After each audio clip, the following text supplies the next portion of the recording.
5월 17일 토요일 매일 성경 말씀을 묵상합니다. 오늘 함께 나눌 말씀은 에스더 4장 1절에서 17절입니다. 에스더 4장 1절에서 17절 말씀을 제가 봉독합니다. 모르드게가 이 모든 일을 알고 자기의 옷을 찢고 굵은 베옷을 입고 재를 뒤집어 쓰고 성중에 나가서 대성통곡하며 대궐문 앞까지 이르렀으니 굵은 베옷을 입은 자는 대궐문에 들어가지 못함이라. 왕의 명령과 조서가 각 지방의 이름에 유다인이 크게 애통하여 금식하며 울며 부르짖고 굵은 베옷을 입고 재에 누운 자가 무수하더라. 에스더의 시녀와 내시가 나와 전하니 왕후가 매우 근심하여 입을 의복을 모르드게에게 보내어 그 굵은 베옷을 벗기고자 하나 모르드게가 받지 아니하는지라. 에스더가 왕의 어명으로 자기에게 가까이 있는 내시 하닥을 불러 명령하여 모르드게에게 가서 이것이 무슨 일이며 무엇 때문인가 알아보라 하매 하닥이 대궐문 앞 성중 광장에 있는 모르드게에게 이르니 모르드게가 자기가 당한 모든 일과 하만이 유다인을 멸하려고 왕의 금고에 바치기로 한 은의 정확한 액수를 하닥에게 말하고 또 유다인을 진멸하라고 수산궁에서 내린 조서 초본을 하닥에게 주어 에스더에게 보여 알게 하고 또 그에게 부탁하여 왕에게 나아가서 그 앞에서 자기 민족을 위하여 간절히 구하라 하니 하닥이 돌아와 모르드게의 말을 에스더에게 알림해 에스더가 하닥에게 이르되 너는 모르드게에게 전하기를 왕의 신하들과 왕의 각 지방 백성이 다 알거니와 남녀를 막론하고 부름을 받지 아니하고 안뜰에 들어가서 왕에게 나가면 오직 죽이는 법이요 왕이 그자에게 금규를 내밀어야 살 것이라. 이제 내가 부름을 입어 왕에게 나가지 못한 지가 이미 30일이라 하라 하니라. 그가 에스더의 말을 모르드게에게 전하매 모르드게가 그를 시켜 에스더에게 해답하되 너는 왕궁에 있으니 모든 유다인 중에 홀로 목숨을 건지리라 생각하지 말라. 이때에 네가 만일 잠잠하여 말이 없으면 유다인은 다른 데로 말미암아 노임과 구원을 얻으려니와 너와 네 아버지 집은 멸망하리라. 네가 왕후의 자리를 얻은 것이 이때를 위함이 아닌지 누가 알겠느냐 하니 에스더가 모르드게에게 해답하여 이르되 당신은 가서 수산에 있는 유다인을 다 모으고 나를 위하여 금식하되 밤낮 3일을 먹지도 말고 마시지도 마소서. 나도 나의 시녀와 더불어 이렇게 금식한 후에 규례를 어기고 왕에게 나아가리니 죽으면 죽으리이다 하니라. 모르드게가 가서 에스더가 명령한 대로 다 행하니라. 아멘. 페르시아의 총리였던 하만이 유대인 모르드게에 대한 개인적인 악감정으로 시작된 복수가 이제는 모르드게 출신인 유대민족 전체를 몰살하는 것으로 확장되고 하만이 작심하고 벌인 계략이 착착 진행되어 유대인들을 일정 시점에 모두 몰살하라는 왕의 인장이 찍힌 조서가 수도인 수산성을 포함한 페르시아 제국 전역으로 발송됩니다. 이제 조서가 반포되는 사실을 먼저 입수한 모르드게는 자신을 포함하여 유대민족 전체가 엄청난 위기에 직면했음을 알고는 옷을 찢고 굵은 베옷을 입고 재를 뒤집어 쓰고 대궐 문 앞에 엎드립니다.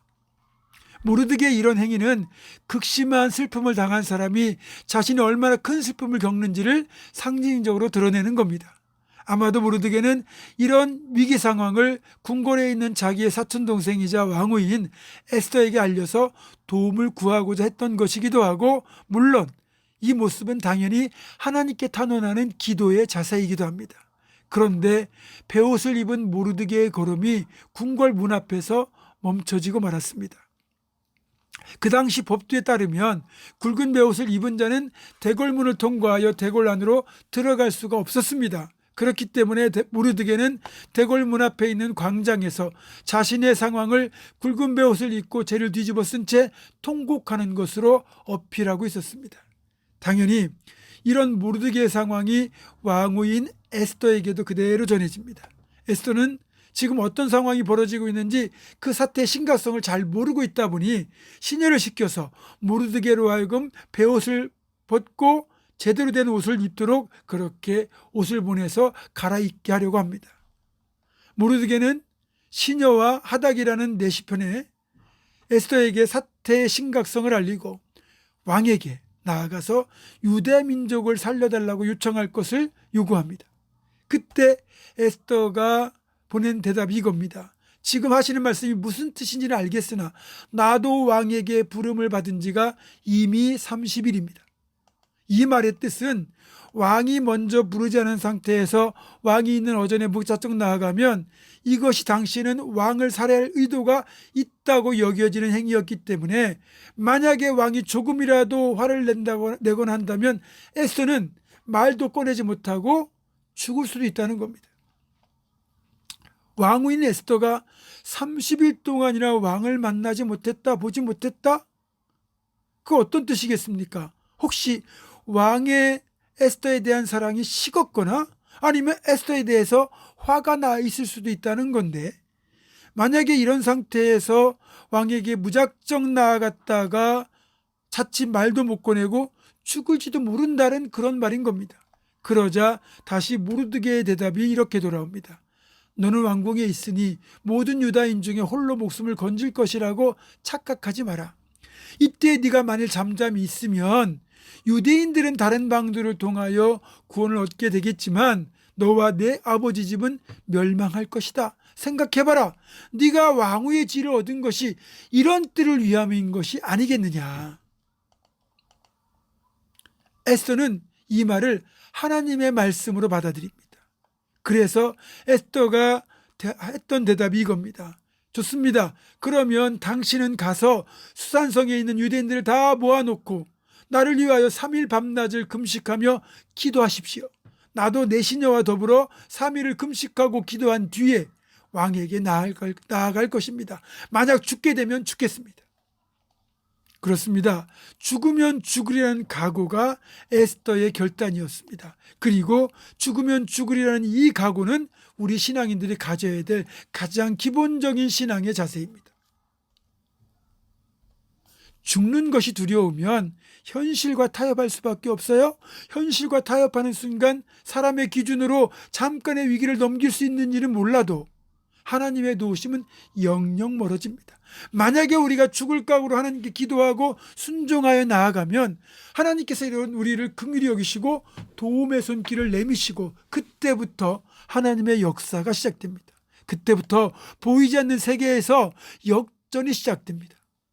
사랑하는 성도 여러분, 아무리 절망적인 상황이라 할지라도 세상의 눈으로 보면 뒤집을 수 없는 상황이라 할지라도 우리가 선하신 하나님의 손길을 의지하고 믿음으로 하나님의 역사를 바라보면, 그래서 죽으면 죽으리라는 각오로 나아간다면 우리에게도 역전이 일어날 겁니다. 그렇게 죽으면 죽으리라는 각오로 믿음의 길을 걸어가는 우리가 될 수 있기를 주님의 이름으로 축원합니다. 기도하겠습니다.